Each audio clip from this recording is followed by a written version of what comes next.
They told you the Age of Pisces was about faith, but they never told you it was a spell. For over 2,000 years, a frequency governed the collective consciousness of humanity, one that cloaked itself in devotion, sacrifice, and salvation. They called it the Age of Pisces, a time of spiritual grace and divine love. But what they didn't tell you is that behind the hymns and halos was a subtle architecture of control, built not to liberate your spirit, but to contain it. This wasn't just an astrological age. It was a blueprint that rewired your relationship to truth, to self, to the divine. It taught you to look outward instead of inward, to follow instead of feel, to believe instead of know. You were born into a story that wasn't yours, but it shaped everything you thought was sacred. This isn't about rejecting faith. It's about remembering what came before it was rewritten. They say faith moves mountains, but under the Age of Pisces, it mostly built prisons. From the moment you entered this world, you were surrounded by symbols and stories that didn't ask you to know the divine. They demanded that you believe in it, blindly, unquestioningly, not because it resonated with your soul, but because it was tradition, because it was holy, because someone in robes or on a pulpit said so. You were handed a script, wrapped in scripture, and taught to mistake obedience for holiness. The Age of Pisces didn't elevate the sacred, it institutionalized it. It turned spirituality into hierarchy and devotion into duty. And the deeper you bowed your head, the more they praised you for it. This age taught you to separate yourself from the divine. God wasn't within you, he was somewhere else, high above, unreachable without a middleman. You were told that your heart was deceitful, your flesh was weak, your instincts were sinful. So you learned to doubt your own knowing. You learned to distrust your own intuition. You learned that love had to be earned, that forgiveness was conditional, and that salvation wasn't yours unless someone else gave it to you. This was never faith. It was emotional manipulation dressed as spiritual guidance. It was control scripted in sacred language. And yet, generation after generation, we passed it down. Because that's what spells do. They don't just whisper lies. They convince you they're truths worth dying for. That's how deep this programming runs. It made surrender feel righteous and questioning feel dangerous. And when people did question, when mystics, healers, and seekers stepped outside the lines, they were burned, silenced, exiled, or rewritten. The Age of Pisces didn't just define belief, it defined heresy, and it made sure you knew the cost of stepping beyond the veil.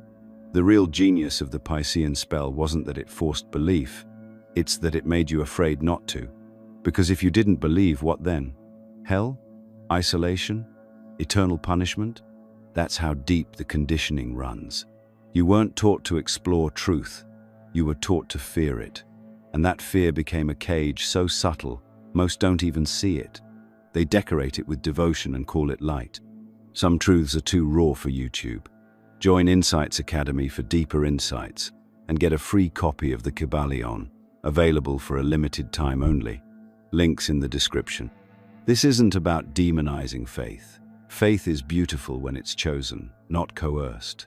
When it comes from within, not from a book forced into your hands before you knew how to ask the right questions. But Pisces made sure you'd rarely have that chance. It got to you early, shaped the language of your prayers, the rhythm of your rituals, the way you thought you had to suffer to be worthy of grace. It taught you to view enlightenment as something earned through pain rather than remembered through presence. You were told you had to be saved because someone long ago decided you were broken. And what happens when billions believe they're broken? They build broken systems. They create cultures rooted in guilt, shame, and moral debt. They allow hierarchies to dictate their access to God. They live quietly desperate lives, hoping that if they're obedient enough, they might be chosen, might be forgiven, might be loved. But that's not what the divine asks of you. That's what the Piscean spell demands. It doesn't want your empowerment. It wants your submission. Because submission can be controlled, and control feeds the system. Now ask yourself, who benefits when you believe you're inherently unworthy? Who profits when you need permission to be whole? Who holds power when your power is denied? They told you the fish was a symbol of Christ, a mark of safety for early believers, a holy icon passed down through generations of faith. But they never told you it was far older than Christianity, far more complex than a logo drawn in sand. Long before churches claimed it, the fish was an ancient archetype, deeply esoteric, alchemical, and alive with meaning. Two fish swimming in opposite directions, tied together by a thread. Not just a symbol, but a map, a mirror of duality, a loop of longing, spirit and matter, heaven and earth, self and shadow. And under the spell of Pisces, that loop became a leash. They took what was once a symbol of cosmic balance and turned it into a brand. But the fish wasn't meant to sell belief. It was meant to show you the paradox of existence, the constant dance between surrender and will, between dissolution and embodiment. The Age of Pisces wasn't about choosing one fish or the other. It was about learning to see the thread between them. But you were never shown the thread. You were told to follow one and fear the other. Choose spirit, deny flesh, choose sacrifice, reject desire, choose heaven, abandon earth. The sacred loop became a noose, slowly choking your wholeness. And here's the thing, they didn't erase the meaning. They inverted it. They took the wisdom of the symbol and spun it backwards. Instead of unity, they gave you division. Instead of integration, they taught fragmentation. You were told to kill parts of yourself to be holy, to suppress instincts, to silence longing, to label your own complexity as sinful. You began to mistake spiritual growth for self-erasure. And every time you turned away from a part of yourself in the name of purity, the loop tightened. This is the true cost of misunderstanding the fish. It wasn't about a man who walked on water. It was about your ability to swim through illusion. And when they stole that truth, you didn't just lose a symbol, you lost a compass. You lost the map that could have shown you how to hold paradox, how to embody both soul and skin without shame. Because the twin fish were never meant to be split. They were meant to spiral, together, into wholeness. But the Age of Pisces made you choose. It framed polarity as morality. One fish good, one fish bad. And that false dichotomy bled into everything. Masculine and feminine, light and dark, sacred and profane. It taught you that the path to the divine meant amputating half of who you are. So you did. You hid your chaos. You silenced your rage. You buried your sensuality. You stopped trusting your intuition. And in doing so, you became easier to guide, easier to guilt, easier to sell to, preach to, manipulate, all because you were cut in half and told it was holy. What they never told you is that the loop was never a trap until someone taught you to fear one end of it. The fish weren't enemies, they were mirrors. And the thread that bound them wasn't a leash, it was your lifeline. Because real evolution doesn't come from choosing one and rejecting the other. It comes from remembering that you are both, always were, always will be. The Age of Pisces used the fish to teach spiritual hierarchy. But the truth of the symbol was always unity, not submission, not denial, not martyrdom. Just the eternal sacred dance of opposites swimming their way back to center. You weren't born into a religion. You were born into a story about God that had already been edited, filtered, and claimed. A story passed down not by mystics in quiet forests or sages under stars, but by councils, kings, and conquerors. What began as a mystical experience, something intimate, raw, and unspoken, was carved into doctrine. God became a monarch, heaven became a reward, faith became legislation, and suddenly, the sacred was no longer something you could touch or feel. It was something to obey. This was never about communion. It was about control. And the first thing they did to secure that control was cut off the feminine. Not just women, but the entire sacred current of intuition, wildness, and embodiment. The parts of the divine that couldn't be regulated. The ones that whispered directly to the soul without needing a priest, a permission slip, or a ritual. She wasn't erased. She was buried, demonized, rewritten. The priestess became the harlot. The healer became the heretic. The oracle became the madwoman. And in her place they crowned the virgin. silent, obedient, untouched. You weren't meant to feel God, you were meant to fear him. And the fish, the twin currents of energy, were severed. One declared holy, the other cast into shadow. This was the Age of Pisces at its peak. Mysticism didn't disappear. It was rebranded. Those in power repackaged the sacred in gold and stone, dressed it in robes, and placed it on high altars behind rules and rituals no one could question. They took gnosis, direct knowing, and replaced it with sermons. They outlawed the inner voice and replaced it with authority. You were told not to go within, but to look up, look out, look anywhere but inside. Because inside, you might remember. Inside, you might reconnect with the part of you that knows, without doctrine, without fear, without needing to be told. This wasn't accidental. It was engineered. By the time you were old enough to ask the right questions, the answers had already been decided. Not by spirit, but by structure. You were raised on myths that made obedience divine and made questioning feel like betrayal. And that's the brilliance of the hijack. It made you betray yourself in the name of being good. The Age of Pisces gave us beautiful art, soaring cathedrals, and sacred language. But it also gave us the blueprint of spiritual hierarchy. A blueprint that said some people are closer to God than others. That the sacred can be owned, sold, and restricted. That you need someone to stand between you and the divine. And once you believe that, you're no longer a seeker, you're a follower, waiting to be told what is true, waiting to be given permission to feel what you already know. And the worst part? It was never just spiritual. This hijacking of the divine became a template for everything else: politics, gender, education, economics. Power structures mirrored the spiritual one. God was king, so rulers became gods. The masculine became divine, so the feminine became property. Order was sacred, so rebellion became sin. The further you were from power, the more you were taught to call it holy. But the truth never vanished. It went underground, into dreams, into rituals carried in secret, into songs sung around firelight when the watchers weren't looking. The divine feminine never died. She hid in plain sight, waiting for the spell to lift. And it's lifting now. That's why it all feels like it's cracking. Because it is. You were never meant to worship the divine from a distance. You were meant to embody it. The divine is not a king, it's a current, a rhythm, a presence so intimate it doesn't need proof. So alive it moves through your breath, your body, your instincts. It was never outside you. It was only ever waiting for you to remember. You were taught that someone had to suffer for you to be saved. That salvation was born through blood, through agony, through a cross held high above your head, casting its shadow across your soul. From childhood, the myth was already there.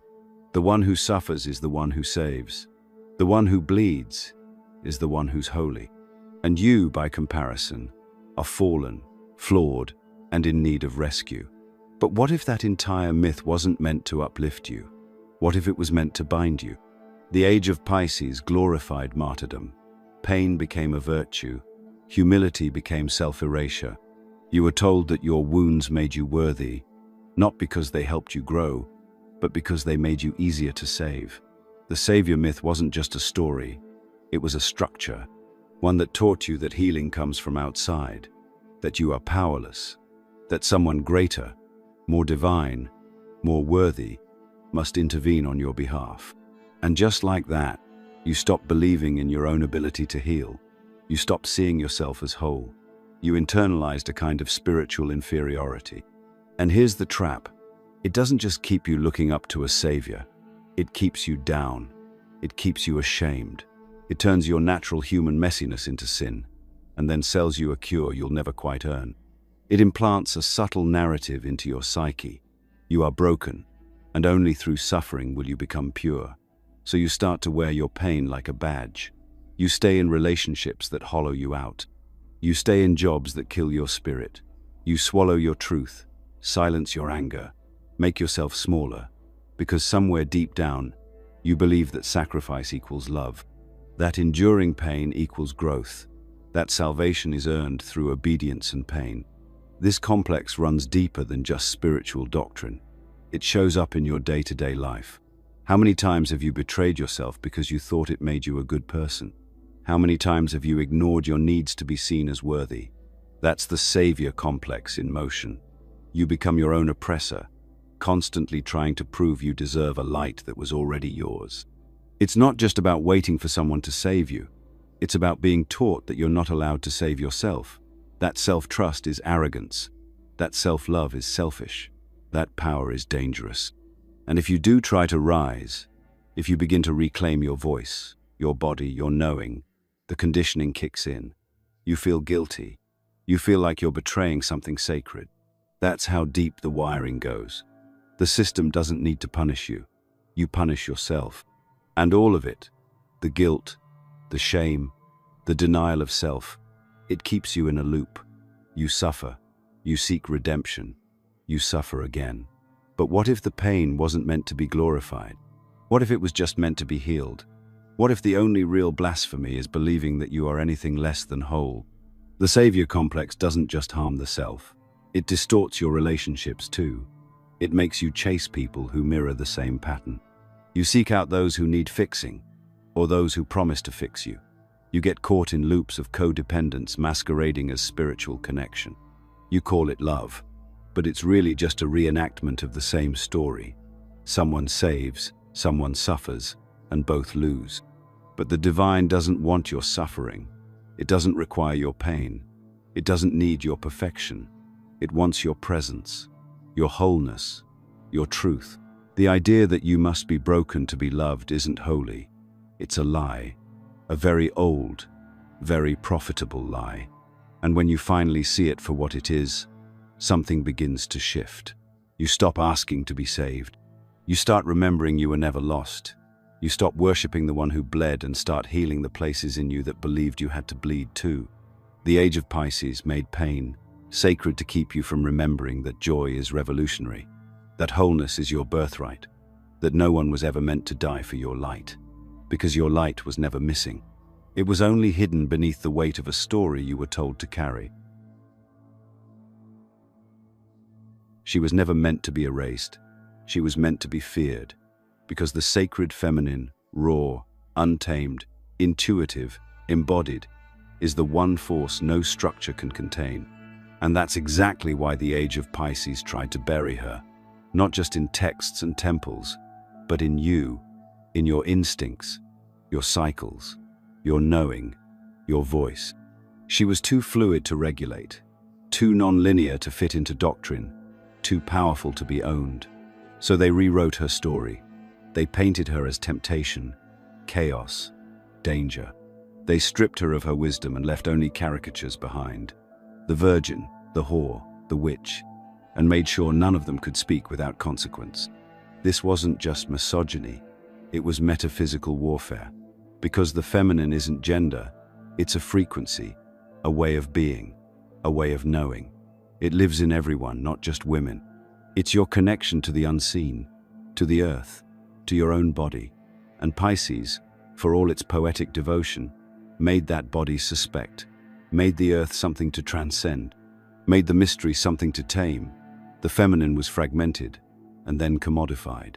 Virgin Mary on a pedestal, Mary Magdalene in the dirt, one praised for her purity, the other punished for her presence. But they were never meant to be divided. They were one woman, one archetype, ripped in two so you'd forget your wholeness.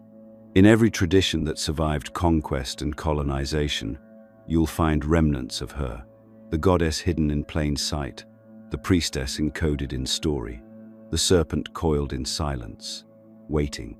She never left. She just learned to speak in symbols, in dreams, in moments of deep stillness where the old myths fall away, and something ancient stirs in your chest. You felt her, even if you didn't have the words. In the times you trusted your gut, even when it made no sense. In the moments you chose softness when everything around you demanded armor. In the way your grief refuses to be linear, your love refuses to be small. But the Age of Pisces taught you to distrust her, to suppress what you couldn't explain, to swap feeling for formula. It made spirituality sterile, structured rituals over raw experience. It favored male deities, male prophets, male authority. And every time the feminine emerged, in the healer, the oracle, the seer, she was cast out or cleaned up, made palatable, made safe, and the world became brittle without her. Because the feminine doesn't follow rules. She breaks them, not for chaos, but for truth. She bleeds and creates, destroys and nurtures. She is the part of you that doesn't need to be explained, and when she is absent, you feel it. Everything becomes harder, sharper, disconnected. You try to ascend instead of root. You try to control instead of trust. You try to think your way through wounds that can only be felt, and that's where you begin to forget yourself.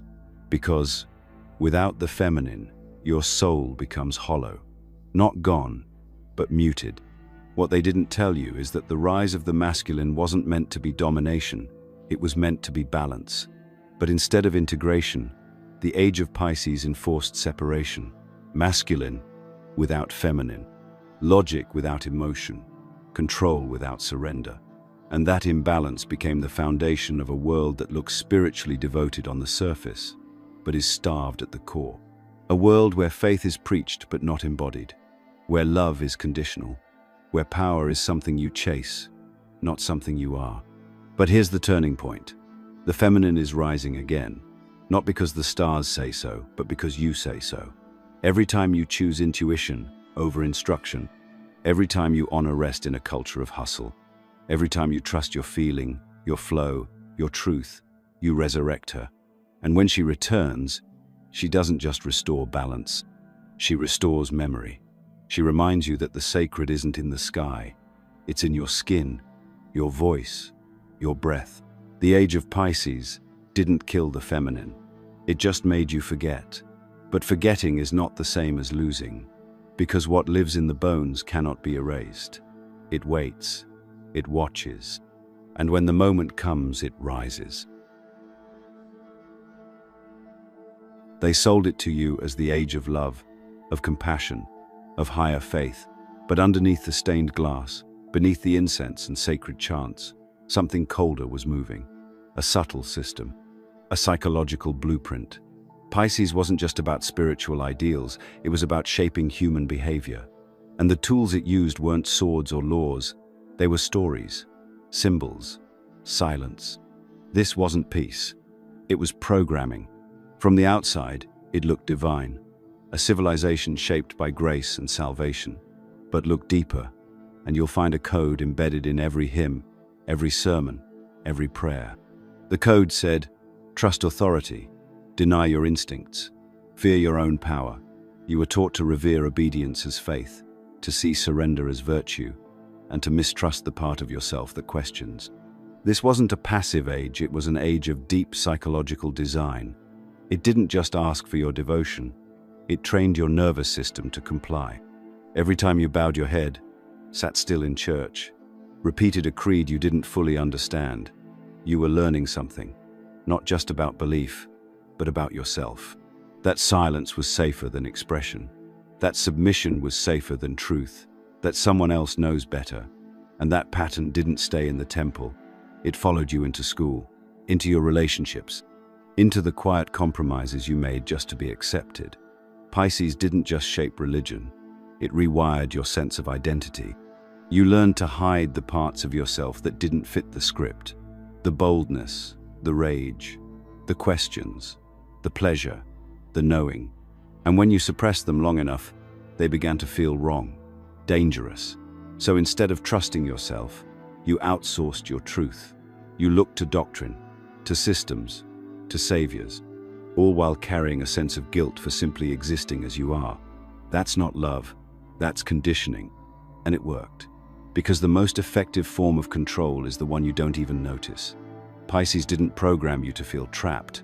It programmed you to feel grateful for the cage. It wrapped fear in the language of devotion. It called submission humility. It called pain purification. And you internalized it, not because you're weak, but because you were raised inside a system designed to make you doubt your own light. But something's shifting. The veil is thinning. The old code is breaking. And that's why you feel it in your body. The tension, the fatigue, the quiet rage. Because deep down your soul remembers what it's like to be sovereign. Not in rebellion, but in remembering. That's the quiet revolution.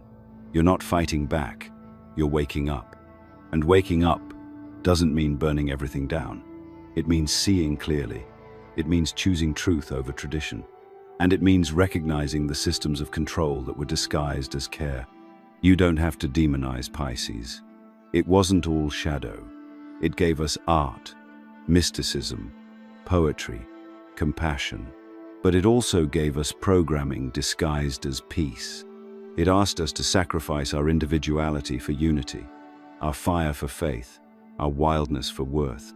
Now, that spell is breaking. The Age of Pisces is ending, not in fire, but in awareness. The chains aren't locked anymore, they're just heavy. All you have to do is set them down. But to do that, you need to see them. The guilt that creeps in when you choose yourself. The fear that whispers when you question the rules. The ache that says, there's more, but you don't know where to look. And maybe you don't need to look. Maybe you just need to remember. Remember who you were before obedience became your safety net. Remember the voice that's been whispering beneath the noise. The one that says you were never broken, never lost, just hidden under a system that needed you to forget your own brilliance so it could sell you someone else's light. There's a moment that comes, not always with thunder, not always with drama, but a soft rupture. A moment when something clicks, and the stories you've carried begin to feel foreign. When the weight of obedience no longer feels holy. When the myth of needing to be saved turns sour in your mouth. That's the moment of awakening. It doesn't look like enlightenment. It looks like discomfort. Like staring at the system that shaped you, and finally asking, what if they lied? Awakening isn't a lightning bolt. It's a dismantling, one layer at a time. You start noticing the symbols, the words, the phrases you've repeated your whole life without ever questioning their meaning. You start to see how deeply embedded the narrative is. Faith equated with suffering, love tied to sacrifice, wisdom gate-kept by titles. You see it in holidays, in school rituals, in media, in the way we raise children to be obedient before they ever learn to trust themselves. And suddenly, it's not just about religion, it's about everything.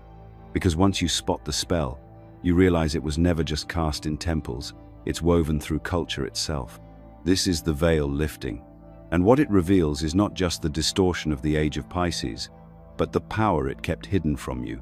You were never weak, you were just wired to forget, conditioned to doubt, trained to look everywhere. But within, that's the most brutal part of the programming. It didn't just disempower you, it convinced you that disempowerment was noble, that staying small was sacred. But now, the script is starting to crack. You feel it when you sit in silence and the stillness feels alive. You feel it when you read old myths and suddenly hear the voice between the lines. You feel it in your body, the tension that arises when you try to follow the old rules, the relief that comes when you let them go. And that's when it hits you. They didn't just hide the truth. They built an entire world to keep you from stumbling into it. The truth is this: the Age of Pisces was never meant to last forever. No age is. It was a cycle, a necessary chapter, but not the final one. It taught us devotion, surrender, longing, but it also taught us dependency, shame, and the erosion of inner authority. And now that it's ending, you're not losing faith. You're reclaiming it, not as obedience to something outside, but as a radical trust in what's always been within. The awakening doesn't ask you to hate the past. It asks you to see it clearly, to stop romanticizing what hurt you, to stop calling chains protection, to name the systems for what they are, not to destroy them, but to set yourself free from their grip. Because you can't heal what you still glorify. You can't transcend what you won't face. And maybe that's the hardest part, realizing how much of your identity was built around the scripts you were handed. Scripts that told you who to be, how to act, what to believe. Walking away from them isn't easy. It can feel like death, like betrayal. But what you're really betraying is the illusion, and what you're stepping into is something far more alive. The truth isn't always loud. Sometimes it shows up as a whisper, a knowing in your gut, a shiver when you hear something that doesn't sit right. the voice you've been taught to ignore. That's the one you're here to remember. Because once you awaken, you can't go back. You can try to play the old role, say the old prayers, follow the old map, but it won't feel the same. It won't work. Because the part of you that remembers can't be silenced again. Not for long. Keep peeling back the layers. Keep asking the questions. Because what's waiting underneath isn't darkness. It's your light. The lie wasn't just that you needed saving. The bigger lie was that you were alone. That your thoughts were isolated. That your questions made you strange. But the truth is, questioning is contagious. Once one person begins to ask the right things, it sends a ripple through the collective. The system depends on your silence. It survives by making you believe that doubt is dangerous, that rebellion is selfish, and that thinking critically means you've lost your way. But the opposite is true. Critical thinking is sacred. It is the first breath of spiritual sovereignty. In the Age of Pisces, connection was distorted, not just in relationships, but in the way you were taught to interact with ideas, authority, and community. You were conditioned to connect through hierarchy, not reciprocity, to look up to leaders, not across to equals. You were told what to believe, not asked what you felt. And because of that, you learned to distrust your thoughts, to second-guess your feelings, to assume the truth must be more complicated than your intuition allowed. But here's the truth they never wanted you to realize. Once you start asking why you believe what you believe, why you were taught what you were taught, why certain questions were forbidden, you begin to reclaim your mind.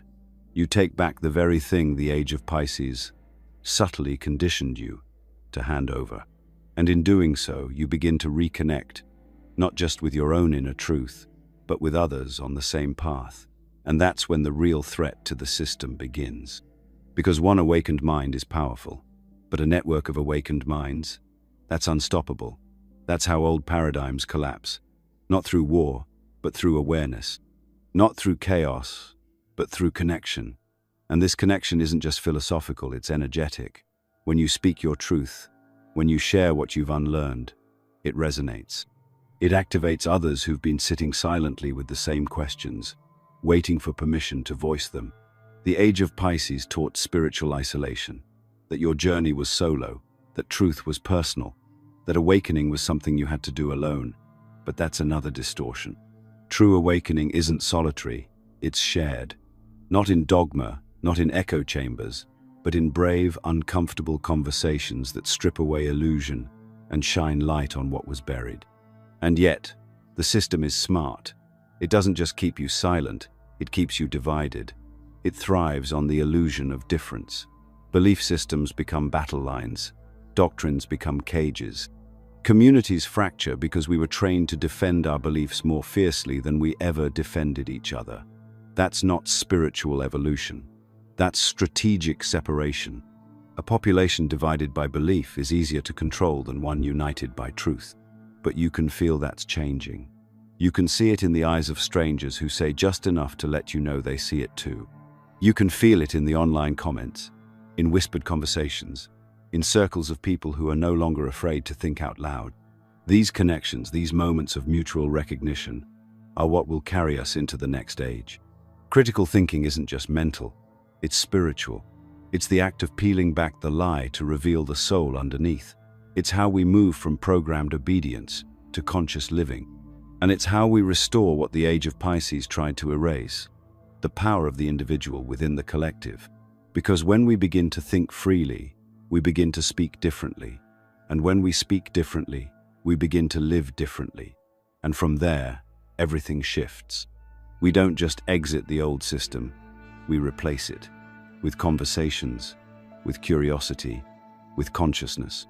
This is the new communion. Not kneeling at an altar, but sitting in circles.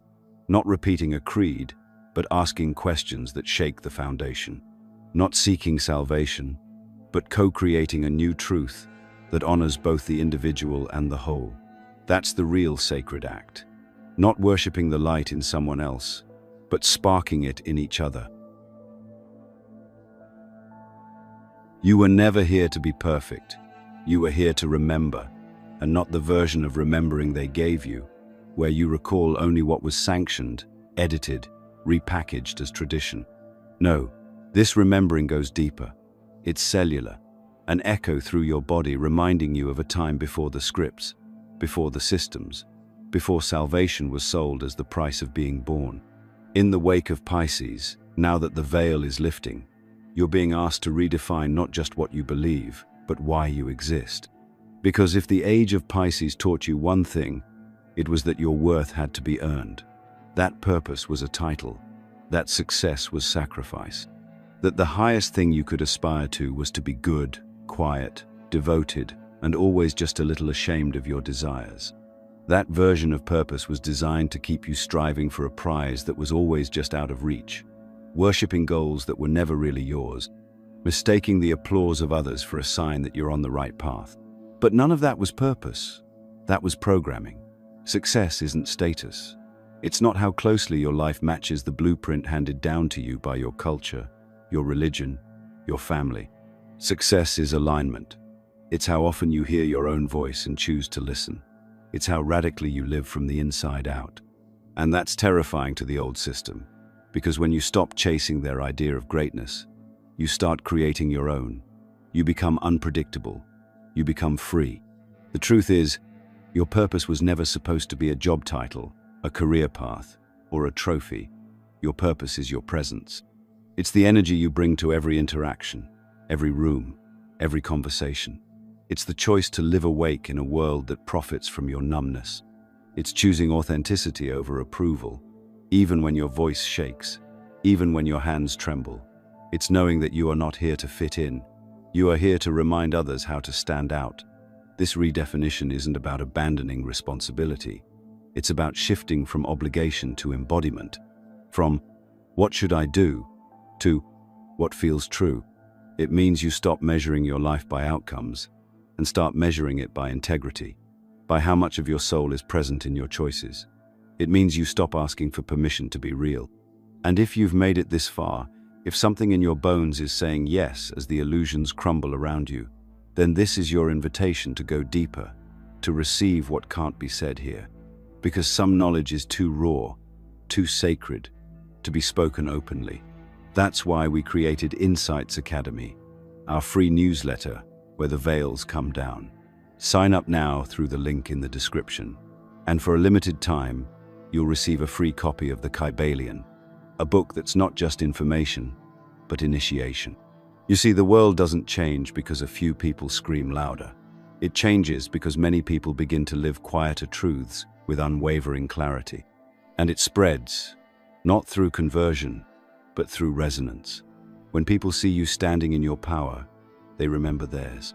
When you choose presence over performance, you become a living permission slip for others to do the same. That's the age we're moving into. Not an age of saviors, but of selves. Not of institutions, but of insight. The Age of Pisces was about seeking. The Age of Aquarius is about remembering. And what you're remembering now is that you were never here to be saved. You were here to be fully, fiercely, freely. Let go of the weight. Let go of the shame.